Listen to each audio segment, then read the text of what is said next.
Est-ce que tu peux le dire? Est-ce que tu peux le dire? Est-ce que tu peux le dire ensemble? Jésus veut ce matin veut te restaurer dans ce domaine. Dis-le. Alléluia.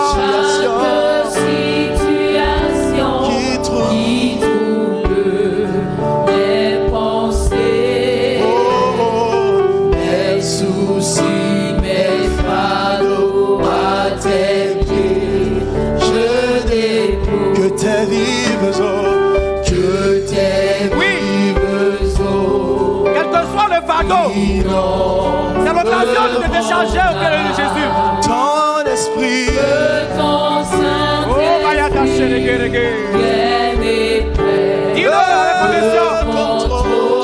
Alléluia. Oui, les situations peuvent t'inonder, peuvent te troubler, mais le Seigneur est là pour te soutenir.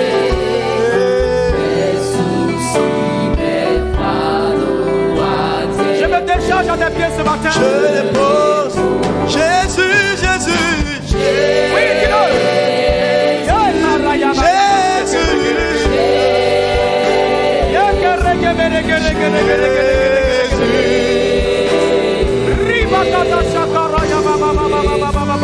Prions Jésus, Jésus, Jésus.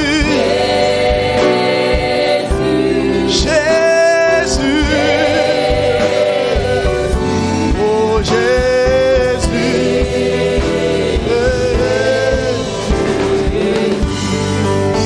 Nous chantons Père, Père,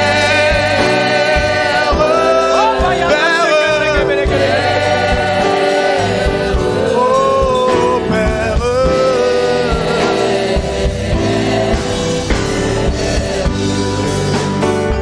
Nous chantons Père. Oui, dis-le. Alléluia.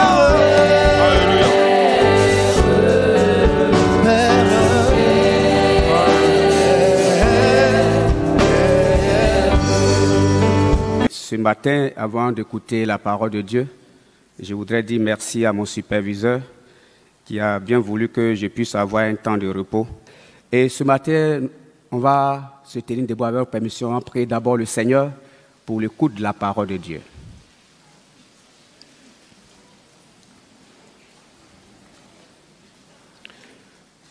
Prions ensemble le Seigneur pour l'écoute de la parole de Dieu. Seigneur, nous bénissons ton nom, notre Dieu. L'heure est venue pour écouter la parole. Seigneur, il y a un temps pour tout. Et ce moment que tu permets, c'est pour notre bien. Je voudrais, Seigneur, te recommander toutes choses entre tes mains. Prier que, Seigneur, tu sois là pour nous guider, pour nous orienter, pour nous accorder ta présence. Oh Jésus, tu es vivant pour le faire, tu es puissant pour agir. Alors nous voulons que, Seigneur, tout ce qui va se passer en ce lieu soit sous ton contrôle, Roi des gloires. Merci parce que tu utilises ton serviteur que je suis et tu permets que le peuple soit attentif à ta parole ce matin. Merci parce que tu le fais pour la seule gloire de ton nom. Sois élevé, sois glorifié, sois magnifié, éternel. Honneur et gloire à toi, Seigneur Jésus. Sois béni pour tous tes bienfaits, pour ta faveur, notre Dieu, qui sera sur nous pendant ce temps, et que ton nom soit béni. À toi la gloire, à toi l'élévation, au siècle des siècles. Merci, Seigneur, au nom de Jésus. Amen. Veuillez vous rasseoir, s'il vous plaît. Bien-aimés, le thème sur lequel le principal a entraîné toute l'Église depuis le début de cette année est par le Saint-Esprit, bâtissons nos vies pour relever de nouveaux défis. Ainsi, il y a eu assez de pasteurs, d'hommes de Dieu qui sont donc passés au fur et à mesure pour décortiquer, pour égrener ce thème aussi précieux. Il m'a plu donc ce matin, suite à ce thème général et à l'analyse des choses, j'ai été donc poussé de vous entretenir ce matin sur un thème que vous connaissez aussi bien, qui est donc notre priorité dans notre marche avec le Seigneur. Et ce matin, je voudrais vous entretenir sur le thème, par le Saint-Esprit, relevons le défi de l'intercession. Par le Saint-Esprit, relevons le défi de l'intercession. Les textes qui vont nous aider à développer ce thème sont les suivants. Le premier texte se trouve dans 1 Timothée 2, versets 1 à 4. 1 Timothée 2, versets 1 à 4. Je fais la lecture. J'exhorte donc, avant toute chose, à faire des prières de supplication, des requêtes, des actions de grâce pour tous les hommes, pour les rois et pour tous ceux qui sont élevés en dignité, afin que nous menions une vie paisible et tranquille, en toute piété et honnêteté. Ce qui veut dire que si nous ne prions pas, si nous n'intercédons pas, on n'aura pas une vie paisible, on n'aura pas aussi une vie tranquille. C'est ce que je retiens de ce texte. Le deuxième texte est tiré d'Ézéchiel 22, le verset 30. Ézéchiel 22, le verset 30. Il a dit ceci: je cherche parmi eux un homme qui élève un mur, qui se tienne à la brèche devant moi en faveur du pays, afin que je ne le détruise pas, mais je n'en trouve point. Je n'en trouve point. Dieu a un fardeau sur le cœur. Dieu a une préoccupation. Il lance un cri de cœur. Il lance un cri de cœur. Il a besoin de quelqu'un. Un homme qui peut se tenir à la brèche. Qui peut se tenir à la brèche pour intercéder, ne serait-ce qu'en faveur du pays dans lequel il habite. Du pays dans lequel il habite. Mais le désespoir, c'est que Dieu n'en trouve pas. Un troisième texte qui m'a plu, que je puisse ajouter à ces deux textes, se trouve dans Ésaïe 59, versets 13 à 16. Il est écrit: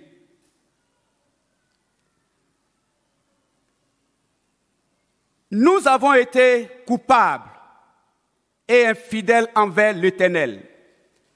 Nous avons abandonné notre Dieu.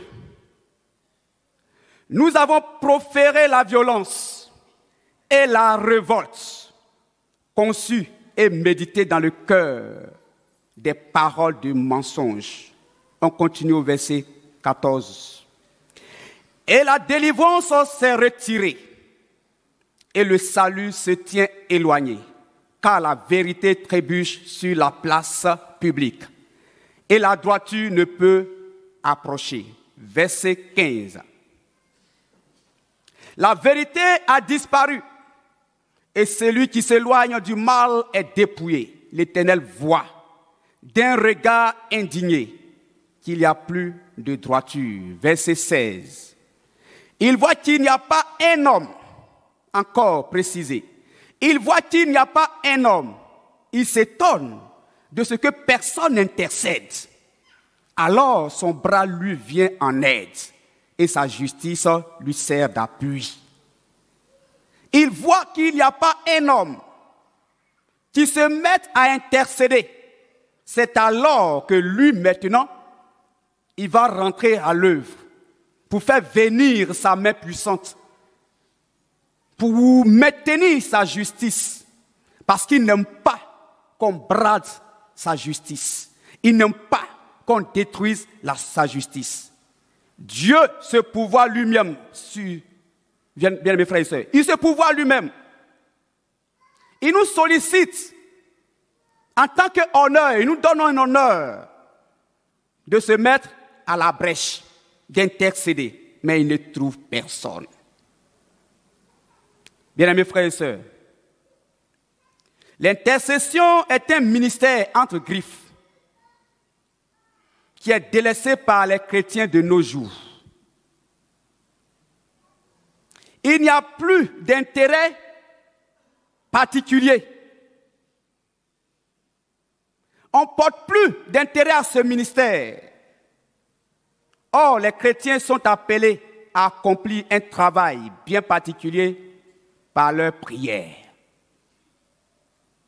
Ils ne doivent pas seulement demander des choses pour eux-mêmes, mais se tenir sur la brèche devant Dieu pour d'autres personnes. Tu penses toujours à toi. Tu ne pries que pour toi, pendant que il y a des gens à côté qui ont besoin ne serait-ce que ta prière. Ils n'ont besoin que ne serait-ce que ta visitation. Et c'est ce que m'a plu pendant cette semaine, cette étude sur l'encadrement. Tellement que nous pensons en nous, peu ont porté de l'intérêt à cette formation. Peu. Sur plus de 2000 personnes, peu ont porté de l'intérêt à cette préoccupation de l'encadrement des âmes. Parce que nous pensons à nous-mêmes. C'est ce que moi je me dis. Ceci est un aspect essentiel du mandat, à savoir, c'est-à-dire l'intercession, que Jésus-Christ nous a donné sur la terre. C'est la prière qui met les choses en mouvement dans le monde spirituel. Sans la prière, rien ne bouge. Sans l'intercession, rien ne bougera. Jésus lui-même a intercédé. Et encore, aujourd'hui, la Bible déclare qu'il est à la droite du Père et il continue ce ministère de l'intercession, tellement que c'est important à ses yeux. Mais nous ne portons pas d'intérêt pour ce ministère. Nous sommes appelés à faire comme Jésus. Ainsi, pour comprendre ce thème que je vous ai donné ce matin, je vous propose ce plan suivant. Je vais d'abord vous donner la définition du terme intercession, du mot intercession. En grand 1, je vous parlerai en quoi consiste l'intercession. En grand 2, l'importance de l'intercession. En grand 3, le pouvoir de l'intercession. En grand 4, l'étendue de l'intercession. Enfin, nous allons montrer la place que nous occupons ou devrons occuper dans l'intercession. Frères et sœurs, dans ces différents passages, il est parlé de l'intercession. L'une des choses qui m'a marqué, c'est le constat fait par Dieu lui-même dans ce passage d'Ésaïe 59, versets 13 à 16. Il voit qu'il n'y a pas un homme. Il s'étonne de ce que personne n'intercède. C'est en ce moment que là, son bras vient en aide à sa justice qui lui sert d'appui. Un désordre est constaté. Une désolation est constatée. Un dérèglement est constaté. Un mélange est constaté. Le péché est au paroxysme, au point où Dieu cherche des gens pour venir parler de sa part à ces personnes. Où Dieu cherche des personnes à venir prier, ne serait-ce que pour ses bien-aimés, pour ces gens qui sont loin de lui. Il cherche, il ne trouve pas. Le monde passé, les histoires passées, les prophéties passées, ce que les hommes nous ont dit, les prophètes nous ont parlé, les hommes de Dieu sont passés, nous ont parlé. Ce qui s'est passé en leur temps, au temps de Noé, c'est les mêmes choses que nous répétons aujourd'hui. Ce qui veut dire que la parole de l'Éternel en ce moment-là s'adresse à nous aujourd'hui au 21e siècle, en 2022. Autour de nous, nous voyons les gens mourir. La dépravation sexuelle, l'immoralité, le désordre qui bat le plein autour de nous. Nous voyons des gens qui coupissent sous les esprits démoniaques. Nous voyons des personnes qui n'ont pas de vie, de piété. Nous voyons des gens qui meurent dans leur péché. Nous voyons des gens qui n'arrivent pas à manger. Nous voyons des gens qui n'arrivent pas à respirer. Nous voyons des gens qui sont liés. Mais nous qui sommes libérés, ils ne nous disent plus rien. Notre cœur est comme fermé sur le plan de Dieu pour l'humanité. Dieu interpelle son Église aujourd'hui. Dieu ramène l'histoire passée actuellement aujourd'hui. Il actualise ce qui s'est passé. Il actualise ce qu'il a dit. Il actualise ce qu'il a fait par sa parole. Et il s'adresse à nous comme c'est maintenant qu'il te parle. C'est comme maintenant il me parle. Et il voudrait avoir des hommes, des femmes, des enfants qui se mettent à la brèche et ils intercèdent pour le peuple qui meurt. Pourquoi Dieu parle ainsi? Parce que, l'intercession, ce qui a pris la place dans le cœur du chrétien, c'est les commérages. Ce qui a pris la place dans le cœur des hommes, des femmes, des enfants, c'est les critiques, les moqueries. Au lieu de se préoccuper de l'âme qui est en l'homme, qui est en train de mourir, on ne fait que critiquer, on ne fait que parler mal, on ne fait que dénigrer, au lieu d'intercéder pour que la personne revienne à la normale. Au lieu de prendre ton temps pour fouiller dans la vie des gens, prends ton temps, intercède pour la personne. Parce que Dieu a besoin de la personne qui meurt auprès de toi. C'est ce qui m'a poussé à donner ce thème, l'importance de l'intercession. Par le Saint-Esprit, l'une des choses que nous devons relever dans ces temps les derniers, c'est l'intercession. On doit être toujours des intercesseurs. Ne pense plus à toi-même. Ne pense plus à ta personne, non. Il faut penser aussi aux autres. Il faut penser aussi à ton voisin. Il faut penser aussi à ton frère, à ta mère, à ton père qui n'est pas encore chrétien. Pense à tes enfants qui ne sont pas encore fondés dans la foi. Pense à ta nation. Pense aux hommes, aux femmes qui aujourd'hui ils ont créé leur clan et ils sont dans ce clan fermé, ils font le mal. Leur âme soupire après une délivrance, mais n'en trouve pas. Ton intercession peut les aider. Frères et sœurs, l'intercession, c'est quoi? L'intercession,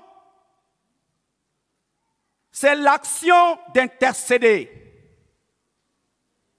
de solliciter une faveur pour quelqu'un. Notez-le bien. Solliciter une faveur pour quelqu'un. L'intercession signifie que nous nous élevons nous-mêmes pour saisir la pensée de Christ et que nous soyons en contact avec sa pensée au sujet de celui pour lequel nous prions. L'intercession, c'est une demande. Une prière faite en faveur de quelqu'un qui peut aller jusqu'à la supplication, même couler même les larmes dans un moment de jeûne et de prière. Tu peux te mettre à pleurer pour la situation de quelqu'un. Tu peux te mettre en jeûne pour la situation de quelqu'un, d'un frère, d'un ami. Celui qui intercède prend sur lui un fardeau. Il ressent la situation. Il ressent le poids qui pèse sur la personne pour qui on intercède. C'est comme prendre sur lui un fardeau. Il se charge de ce fardeau. À l'exemple de Christ qui est venu se charger du fardeau du péché de l'humanité.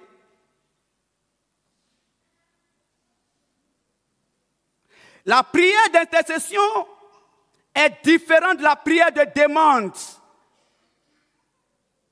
Et c'est ce que nous voyons aujourd'hui. Quand on organise un programme qui nous concerne, qui te concerne, tu fais tout pour être là. Parce qu'aujourd'hui, là, ça me concerne. Si je rate là, c'est fini. Mais quand c'est un programme qui concerne l'autre, bon, mais ça ne me dit rien. Bon, c'est pas moi, mais bon, je peux rester à la maison. Voilà. Or, ta présence auprès de ce dernier qui souffre, pour qui tu penses que la situation le concerne, ta présence peut faire du bien. Ton acte que tu vas poser peut lui faire du bien. Mais comme ça ne te concerne pas, ça ne te dit rien. Or, la Bible dit que l'Église, c'est le corps de Christ dont la tête, il est le chef et qui est comme la tête de l'Église. Nous sommes les membres comme chrétiens. Si un bras se détache du corps, ce bras n'est plus membre de l'Église. Si tu te détaches de la situation de ton frère, de ta sœur, qu'est-ce que tu es donc? Fais partie de l'Église ou bien de la famille ou non pas? Ça m'amène à poser la question. En quoi consiste l'intercession? 1 Jean 5, verset 16 dit, « Si quelqu'un voit son frère commettre un péché qui ne mène pas à la mort, qu'il prie, et Dieu lui donnera la vie. » Dieu lui donnera la vie. Qu'il prie et, conjonction de coordination, Dieu lui donnera la vie. C'est-à-dire que si tu as surpris quelqu'un dans le mal, au lieu de te moquer de lui, si tu pries, Dieu lui redonnera la vie. Si tu as surpris quelqu'un dans un désordre, si tu as surpris quelqu'un dans une faiblesse, si tu as surpris quelqu'un, oui, dans un sommeil spirituel, au lieu de te moquer de lui, si tu pries pour ce dernier, Dieu lui redonnera la vie. Alors, en quoi consiste l'intercession? L'intercession consiste à voir. À voir. C'est-à-dire, tu es là, tu cherches. Où est-ce que ma prière va être orientée pour cette semaine? Je cherche pour voir. Celui qui veut intercéder, qui ne cherche pas à voir, ne pourra pas intercéder pour quelqu'un. Il verra simplement tout ce qui est en lui. Il pensera qu'à lui. Mais son regard ne sera pas porté vers. Or, l'intercesseur doit avoir un regard qui est porté vers. Pas pour soi, mais porté vers. C'est ça, l'intercession. L'Église est appelée à intercéder. L'Église est appelée à prendre le fardeau de l'humanité et à porter ça au Maître, qui est Jésus. L'Église est chargée de découvrir sur la terre ce qui n'est pas bon, abominable, et prendre ça et puis venir vers le pied de notre Christ et dire, Seigneur, voici un problème pour lequel tu dois résoudre. Mais combien le font? On pense à nous. Seigneur, bénis-moi. Seigneur, fais ça pour moi. En tenant 5 ans, on oublie l'autre. L'intercession a une particularité. L'intercesseur doit être animé de l'amour. Parce que si tu n'es pas rempli de l'amour, tu ne peux pas voir le problème de l'autre. Combien de gens qui assistent à une scène sans pour autant vraiment voir ce qui se passe? Voir, ça aussi nous entraîner à un discernement. Voir, ça t'entraîne à avoir le don de discernement. Car quand tu as le don de discernement, tu peux facilement découvrir le besoin de l'autre. Il dit dans Romains 8, versets 26 à 27, « De même ainsi l'Esprit nous aide dans notre faiblesse, car nous ne savons pas ce qu'il convient de demander dans nos prières, mais l'Esprit lui-même intercède par des soupirs inexprimables Et celui qui sonde les cœurs connaît quelle est la pensée de l'Esprit. C'est selon Dieu qu'il intercède en faveur des saints. L'Esprit de Dieu t'aidera à intercéder. Bien-aimés, c'est selon Dieu que l'Esprit intercède en faveur des saints. Avons-nous besoin d'un autre argument aussi plus coriace? Vous savez que nous devons intercéder en prenant l'exemple de Christ. Lui-même le Maître, il a intercédé pour toi, faible que tu es, faible que je suis. Quand on nous intercédons, nous apportons nos sujets vers le Seigneur, nous apportons nos problèmes vers le Seigneur, et Christ prend cela pour agir. Que le Saint-Esprit nous aide ce matin à être des chrétiens et des chrétiennes qui se donnent à l'intercession. L'importance de l'intercession. Pourquoi l'intercession? Ça veut dire l'importance de l'intercession. L'intercession est importante pour plusieurs raisons, mais nous allons citer quelques raisons. La première chose, l'intercession est vitale. Selon Éphésiens 6, 18,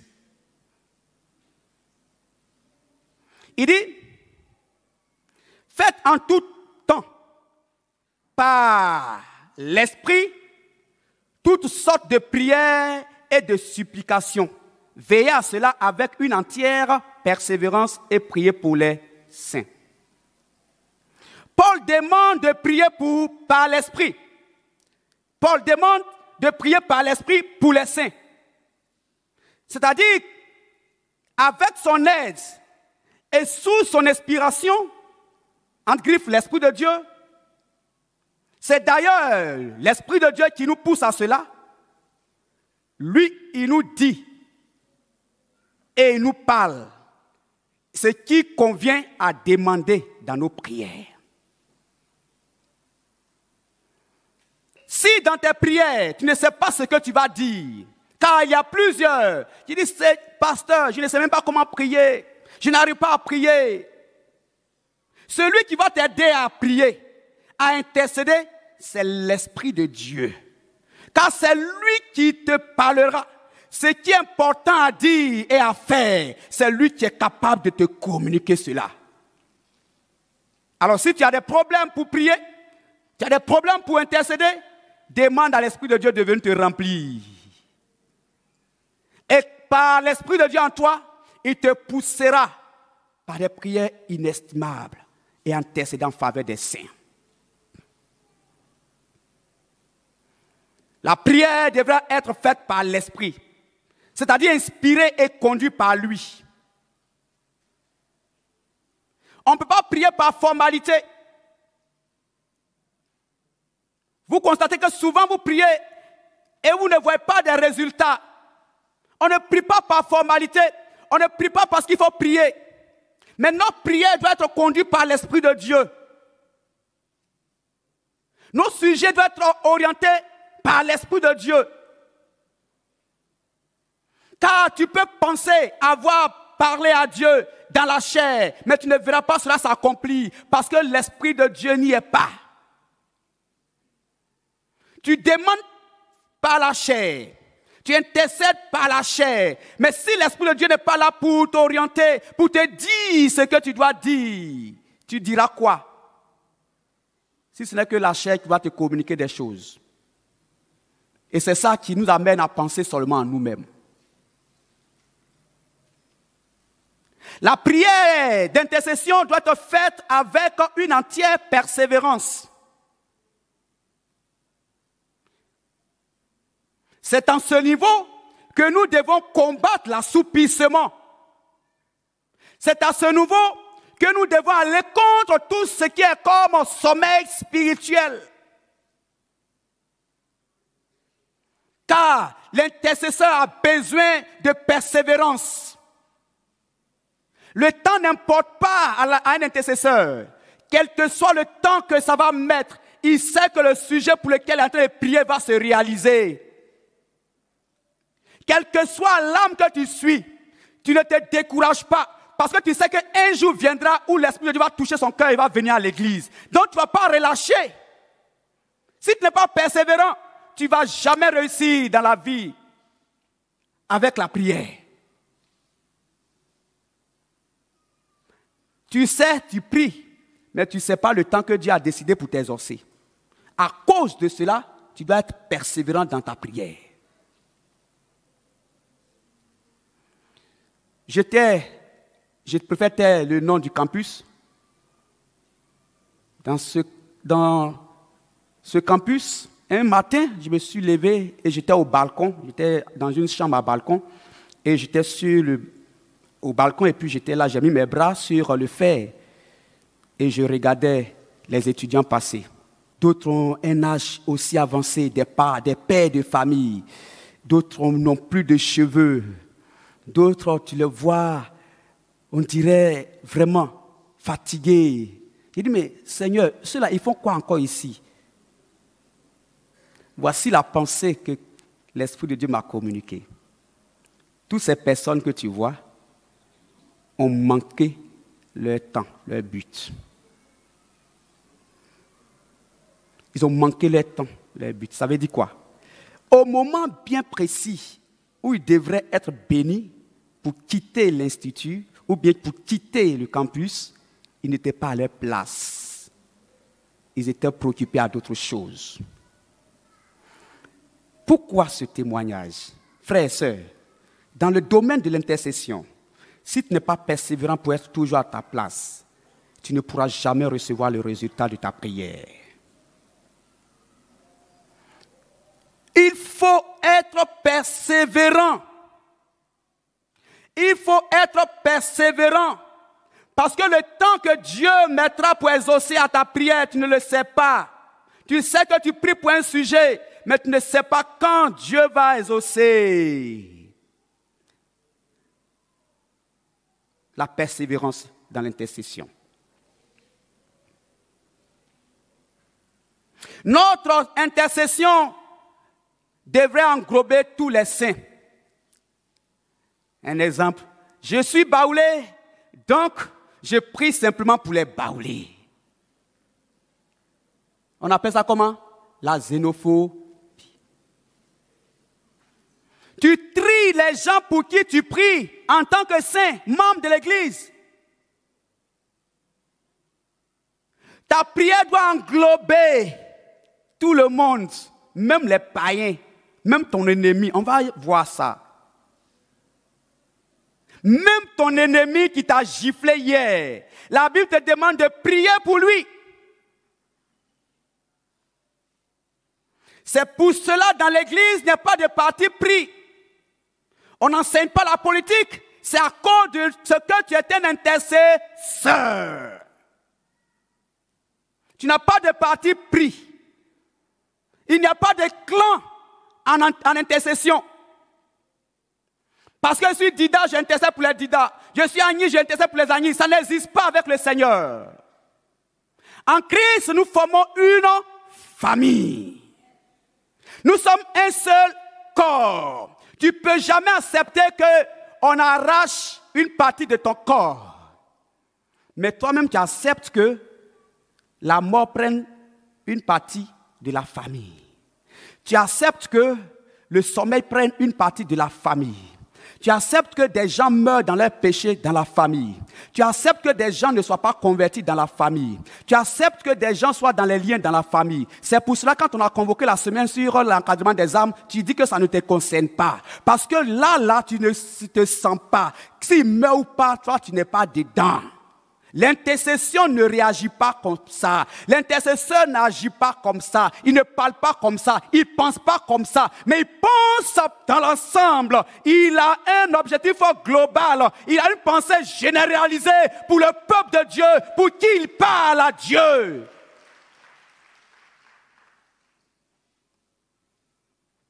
Peut-être je suis en train de prophétiser sur ta vie ce matin pour dire, si tu laisses pour toi un peu, dépose tes bagages et puis viens t'occuper des problèmes des autres, certainement Dieu viendra et prendra ton bagage et dit, oui, je te décharge parce que tu t'occupes des autres maintenant. Tu as trop pensé à toi, tu as trop prié pour toi-même. Le temps est venu de penser à l'autre. Le temps est venu de t'occuper aussi des autres. Car nous avons besoin d'un temple qui soit rempli et fait au plus 2-3 cultes. Quand tu penseras à toi seul, parce que toi seul tu es converti dans ta famille, pendant que ton père n'est pas encore converti, pendant que ta mère n'est pas encore convertie, pendant que tes frères et sœurs ne sont pas encore convertis, ils sont dans l'alcool, dans la boisson, dans la cigarette, dans la drogue. Qu'est-ce que tu penses? Qu'est-ce que tu dis à Dieu à ce niveau? Tu te plais d'être chrétien toi seul. Pendant qu'autour de toi, de la cour commune où tu es, il y a des gens qui ne connaissent pas encore le Seigneur. Tu prends ta Bible, tu essuies ça, tu viens à l'église, pendant qu'ils sont là, ils meurent. Ne pense pas à toi seul. Pense aux autres dans l'intercession. Prie pour les autres. Un jour viendra, le Seigneur écoutera ta prière. Et tu seras heureux de savoir que ta prière a porté des fruits.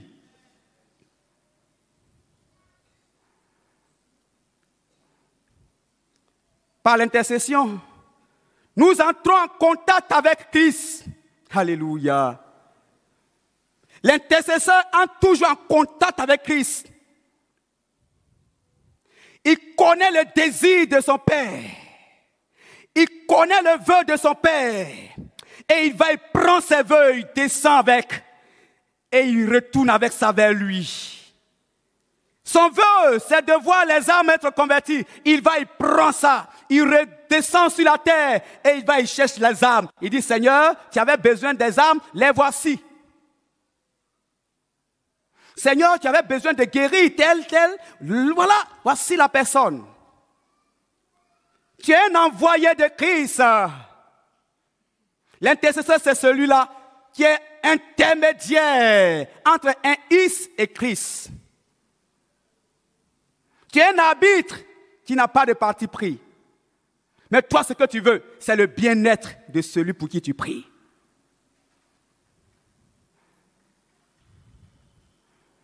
L'intercession a la puissance de changer le cours des choses. Bien-aimé, l'intercession a la possibilité de changer le cours des choses. L'intercession renverse la situation. Quand tu te prives de sommeil, tu te prives de nourriture, tu te prives de repos pour quelqu'un, la situation change. Ce matin, quand tu vas sortir, ne cherche pas toujours qu'on prie pour toi seulement, mais toi aussi, mets-toi à la brèche pour quelqu'un. Dans ma conception, une église mature, c'est une église qui est portée vers.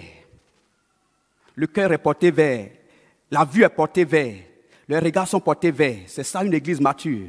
Une église qui cherche toujours les nouveautés. Une église qui veut toujours aller de l'avant avec le Seigneur.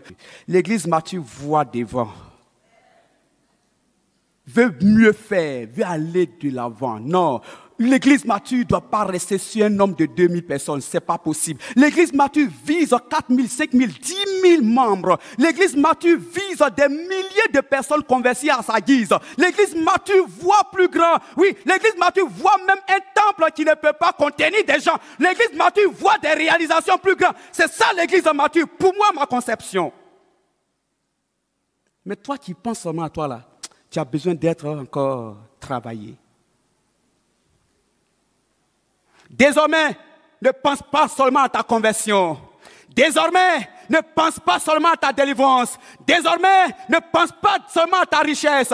Désormais, ne pense pas seulement à tes pailles. Désormais, ne pense pas seulement à ce que tu vas manger. Désormais, ne pense pas seulement à ce que tu vas boire. Mais pense à ce que l'autre va boire. L'autre va manger. L'autre va avoir comme l'argent. L'autre va avoir comme conversion. Désormais, pense à l'autre. Et tu verras que parce que tu penses à l'autre, toi aussi, tes ressources sont rémunérées. C'est ça l'intercesseur.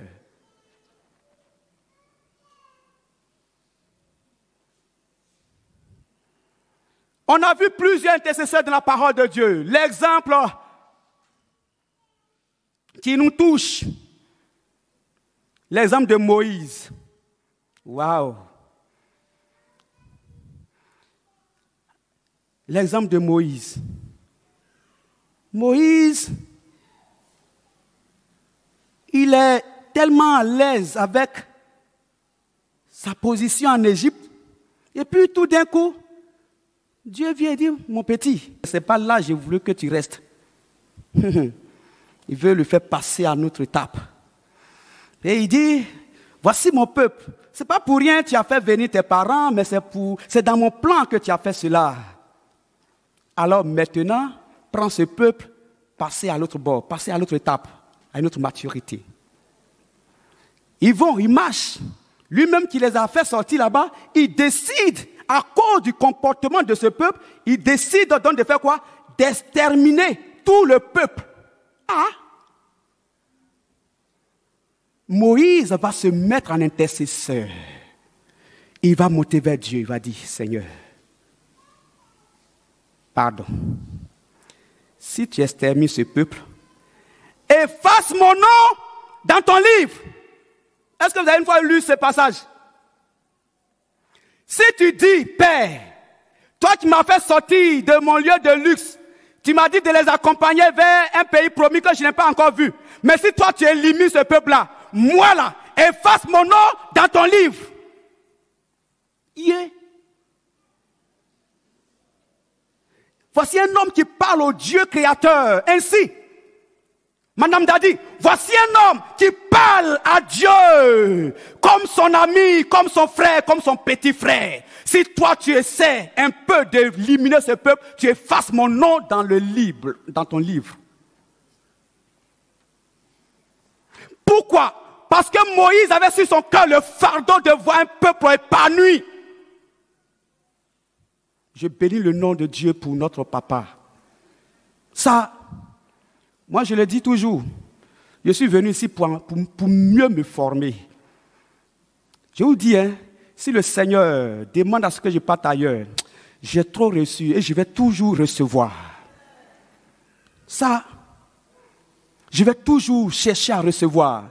Je vais toujours à creuser. Je vais toujours creuser pour recevoir. Pour que quand je vais partir, je rapporte ce que j'ai appris là-bas. Et que mon père soit fier qu'un petit est passé ici, qu'il est en train de mettre en œuvre ce qu'il a appris de moi. Alors quand tu es avec quelqu'un, que tu n'as rien appris de lui, frère, sœur, il faut te revoir. Alors, quand je lis le texte de Exode 32, verset 31 à 32, c'est là que Moïse a parlé ainsi. Quand je lis ce texte, c'est la connaissance que Moïse a eue de Dieu qui le pousse à parler ainsi. Ton intimité avec quelqu'un, la manière de connaître une personne, de connaître tes limites avec la personne. Alors, te mène à dire des choses à l'égard. Parce que tu sais qu'en le disant, tu as de la considération. En le disant, la personne va t'écouter. Mais toi, ce matin, qu'est-ce que tu peux dire à ton Dieu que tu connais en faveur de quelqu'un? En faveur de ton pays? En faveur de tes enfants? Qu'est-ce que tu peux dire? Moïse va dire à Dieu, parce qu'il connaît son Dieu. Il est passé par des étapes avec son Dieu. Il a été formé par Dieu. Il connaît son Père. Il connaît, jusqu'à même la Bible dit qu'il est monté sur la montagne avec lui. Il allait communiquer avec Dieu comme une cause avec un ami. Waouh! C'est parce que Moïse a expérimenté ces choses qu'il va dire à Dieu, si toi tu tues ces peuples-là, efface mon nom dans ton livre.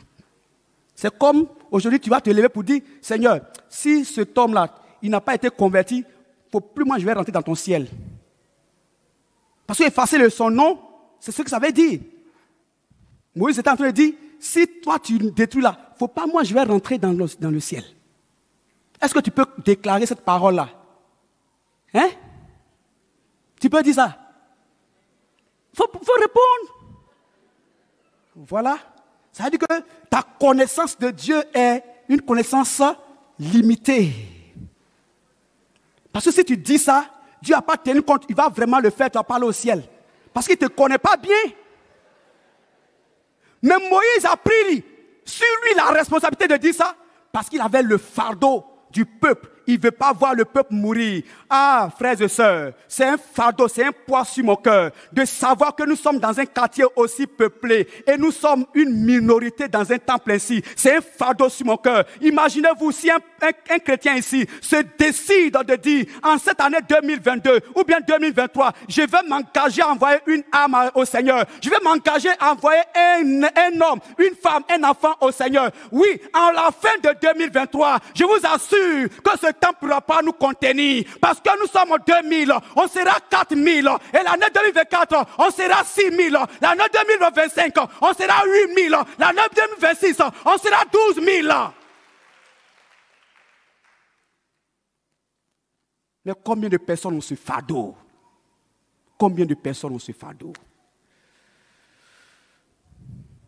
Moïse l'a fait. Troisième point, le pouvoir de l'intercession.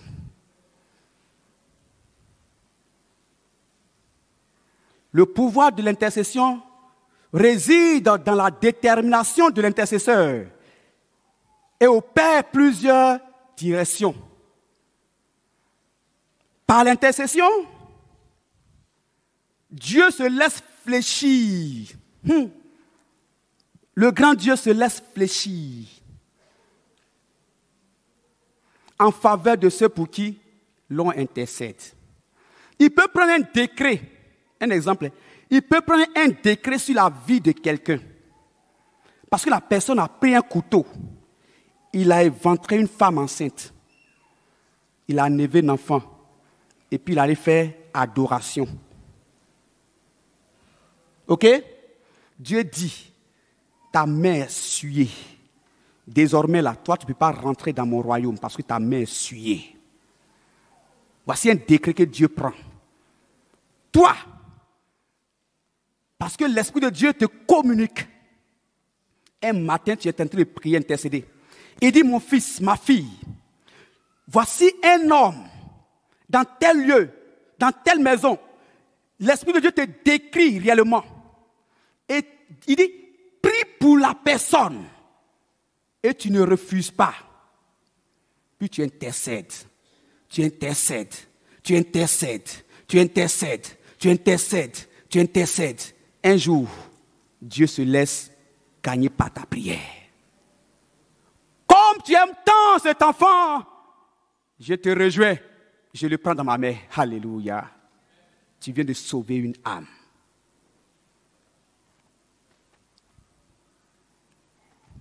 Regardez un peu. Il y a plusieurs ici qui sont désespérés de la vie, découragés de la vie. Ils veulent se donner la mort. Il y a des femmes qui veulent prendre leur bagage au sortir de ce culte et partir chez leurs parents. Tout simplement parce qu'il y a du feu dans le foyer. Il y a plusieurs qui sont assis ici ce matin pendant que je parle, qui traînent une maladie que la médecine a soi-disant incurable. Ils attendent leur mort. Il y a plusieurs qui sont assis ici, mariés pendant 10 ans, 8 ans, 11 ans, 15 ans. Il n'y a pas d'enfant à cause de maladie. Plusieurs ici pleurent parce qu'ils n'ont pas encore eu l'argent pour scolariser les enfants. Plusieurs ont des parents enchaînés. Il y a des personnes qui sont là assis. Pendant qu'ils sont assis, leur âme n'est pas là. Parce qu'ils ont été destinés à la mort.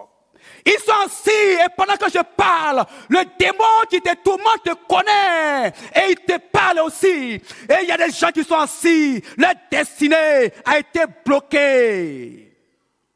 Des gens à qui Dieu a dit, comme à Josué, à Jérémie, avant que tu ne naisses, je te connaissais, je t'avais établi. Leur étoile est embrouillée. Leur étoile ne peut pas illuminer. Tout simplement parce que les démons ont mis leurs mains sur leur vie. Et toi, le fardeau d'intercéder pour ces personnes est sur ton cœur. Et tu refuses de parler à Dieu à leur égard.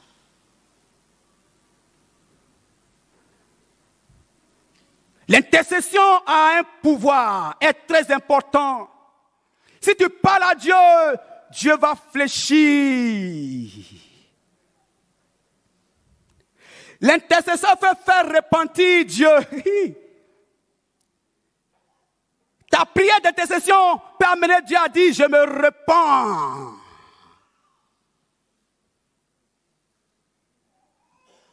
Frères, sœurs, dans 2 Chroniques 33, verset 13.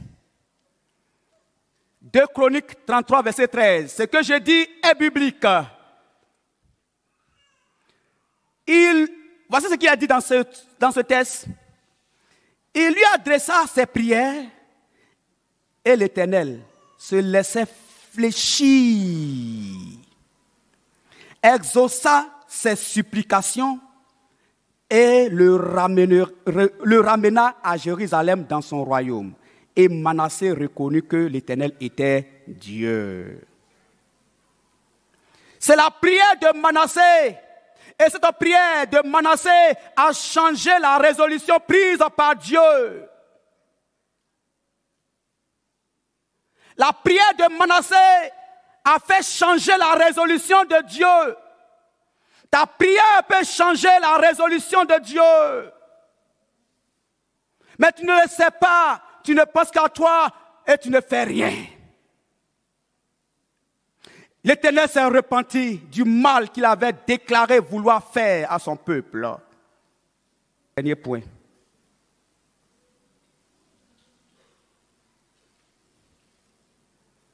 L'étendue de l'intercession.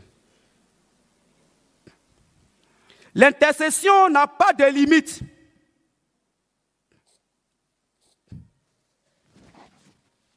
L'intercession n'a pas de limite. Quand je parle d'étendue de l'intercession, l'intercession n'a pas de limite. Elle comprend tous ceux qui vont prendre place dans votre cœur. Le désir de les voir dans une grande bénédiction, leur délivrance, leur salut, tout cela, on prie pour eux. Nous pouvons intercéder pour de nombreuses personnes. Voici une liste. Dedans, il faut prendre beaucoup. Il faut intercéder pour les malades, selon Jacques 5, 14 à 18. Il dit priez les uns pour les autres, afin que vous soyez guéris. La prière agissant du juste a une grande efficacité. Jacques 5, 14 à 18. Nous devons prier pour les autorités. 1 Timothée 2, verset 2. Nous devons prier pour les responsables. Ne critiquez pas vos responsables, priez pour eux. La Bible le dit dans Philippiens 1, 19. Vous devez prier pour l'église. Ne dis pas que l'église, c'est comme ça, comme ci, comme cela. Arrête ça aujourd'hui. Il faut te mettre à prier. Selon Psaume 122, verset 6. Tu dois prier pour tes amis. Selon Job 42, verset 8. Tes amis là, quel que soit ce qu'ils sont, prie pour eux. On doit prier pour nos concitoyens. Selon Romains 10, 1. On doit prier pour nos ennemis. Selon Jérémie 29, verset 7. On doit prier pour ceux qui sont persécutés. Selon Matthieu 5, 44. On doit prier pour ceux qui sont abandonnés. Des gens qui ne parlent pas à leurs parents parce qu'on les a abandonnés. Ils sont ici. Intercède pour ces personnes. Qui n'ont pas la paix du cœur, l'amour parental. Bien-aimés frères et sœurs, la liste est longue. Mais il faut d'abord connaître, savoir, pour terminer. Parce que si je m'arrête comme ça, je n'ai pas atteint l'objectif. Les qualités d'un intercesseur. Les qualités d'un intercesseur. Étant donné que nous sommes à l'image de Christ, nous devons porter en nous les qualités de Christ. Et ces qualités mettent en confiance ceux-là pour qui nous prions, nous intercédons. Il faut être un chrétien authentique. Il faut avoir l'amour des âmes. Il faut avoir la compassion. Il faut être discret, s'il te plaît. Il faut être discret, s'il te plaît.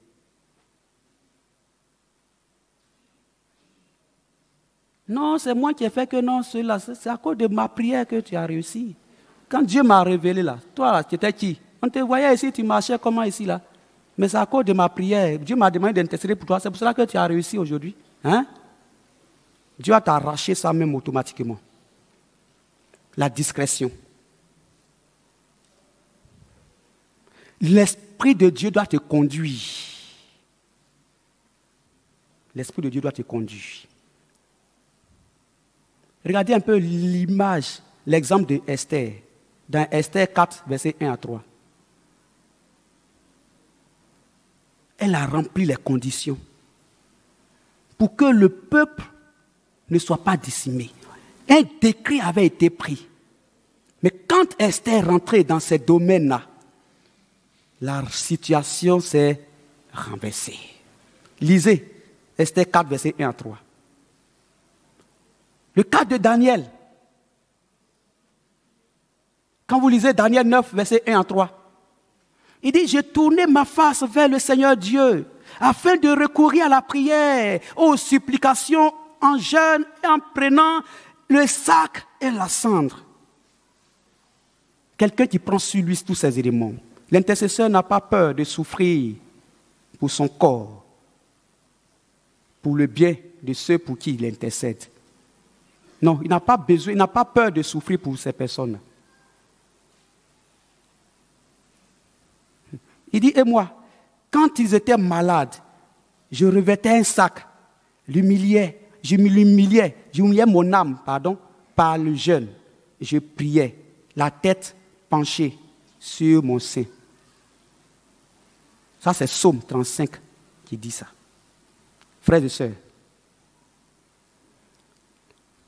la puissance qui habite dans l'intercession provient d'un sentiment débordant et passionné de compassion, d'amour. Si tu n'aimes pas, tu ne peux pas intercéder. Que ce matin, nos cœurs soient remplis d'amour pour les âmes. Que ce matin, ton esprit, ton âme, ton corps soient débordants d'expression d'amour pour ceux qui souffrent autour de toi. Que ce matin, la grâce et la faveur de Dieu t'amènent à comprendre que tu n'es pas dans cette assemblée pour rien, mais ta place est là parce que Dieu veut que tu sois un intercesseur. Pour que les autres puissent venir à Christ. Pour que les autres puissent comprendre les réalités de la vie chrétienne. Pour que ceux qui sont dans les oppressions puissent sortir de là. Que le Seigneur nous bénisse. Au terme de ce message, bien-aimé, nous voulons dire que l'intercession doit être au cœur de chaque chrétien. Car notre Maître nous a donné l'exemple. Un exemple concret. Il a intercédé pendant son ministère sur la terre. Et jusqu'à aujourd'hui, il continue d'intercéder pour nous. Si nous, qui sommes hommes, il y a un Maître qui intercède pour nous, alors pourquoi ne pas passer la relève en faisant aussi comme Jésus-Christ fait? C'est sur ces mots que je voudrais te laisser ce matin. Que Dieu vous bénisse. Amen.